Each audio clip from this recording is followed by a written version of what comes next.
The Council of Ministers, chaired by President Salva Kiir Mayardit, has approved the long-awaited National Budget 2025-2026 fiscal year budget amounting to 7 trillion South Sudanese pounds. The approval underscores the need for decisive and coordinated actions to confront the ongoing economic challenges in the country. Our reporter, Aliando Lotok, files us this report. The Council of Ministers reconvened on Friday after months of pause, with President Salva Kiir Mayardit at the helm, approving a 7 trillion SSP budget for the 2025-2026 financial year. During the meeting, President Kiir called on ministers to elevate performance across all institutions, stressing accountability and efficiency as central pillars of government service delivery. In a major policy shift, the cabinet resolved to ban unnecessary tax and duty exemptions, citing billions lost through loopholes that have strained national revenue. Speaking to SSBC after the meeting, Information Minister Michael Makwei-Lueth said the cabinet has instructed the Minister of Finance and Planning to table the budget before the National Assembly without delay. And thereafter gave us a briefing on the proposed budget, that is 2025-2026 fiscal year. In his presentation, he told us that the resource envelope is 7 trillion South Sudanese pounds, 7 trillion South Sudanese pounds, with a deficit of 1.5 trillion South Sudanese pounds.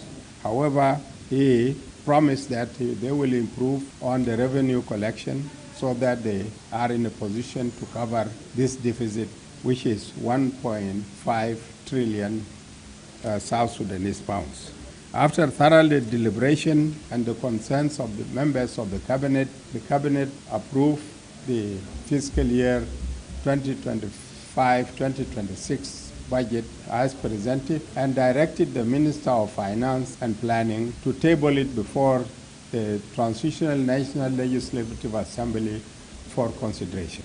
Back in the meeting hall, ministers listened to a comprehensive report from the Minister of Finance and Planning detailing the country's current economic situation. The minister outlined strategies to revitalize the economy, cushion citizens from hardship, and reinforce core financial systems. His Excellency the President gave the cabinet directives that we, as from now onwards, if we are serious and we need to implement the agreement, we need to implement whatever budget we have. We want to improve on our economic situation. It is our duty to make sure that whatever collections are made correctly and deposited to the chest. No, this idea of exemption, which is taking most of our revenues, the exemptions should be stopped and should be for a specific, this power should be only limited to specific individuals on certain circumstances so that we avoid losing revenue and giving exemptions to people who do not deserve to be exempted.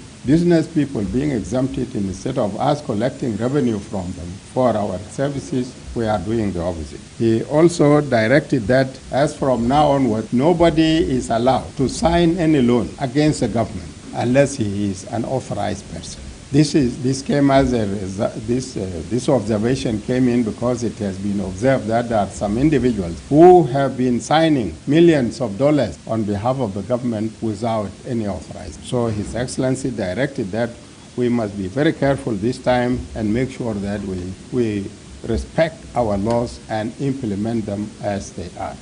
The session also highlighted critical infrastructure developments. The Minister of Roads and Bridges, Simon Mijok, presented progress on the proposed South Sudan-Ethiopia highway, a strategic road set to link South Sudan to the port of Djibouti. Once completed, the road is expected to open a new corridor for transporting South Sudan's crude oil to international market. This, of course, was a road construction agreed between the government of South Sudan and the government of Ethiopia. With this, all the processes have been implemented, except that there are some issues that are still outstanding in terms of operationalization of the project itself. But it is expected that by early next year, the project will start and the construction of the road will start.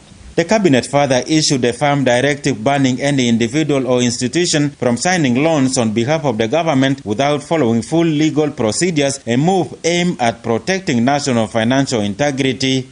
With approval now granted at the executive level, the 7 trillion SSP budget moves to Parliament for debate and adoption as the government works to steady the economy and strengthen public institutions in the year ahead. Alejandro Lotok, SSBC. And moving on, Juba and Washington have renewed commitment to deepening bilateral relations for mutual benefit of the citizens of both nations. This comes in a meeting between the Presidential Advisor on National Security Affairs, Tut Galwak Manime, and the U.S. Ambassador to South Sudan, Michael J. Adler, which focus on addressing South Sudan's current political and economic situations in the country. The diplomat Adler reiterated his country's commitment to support peace effort and national stability. For his part, Manime assured the U.S. diplomat of the government's commitment to peace and stability.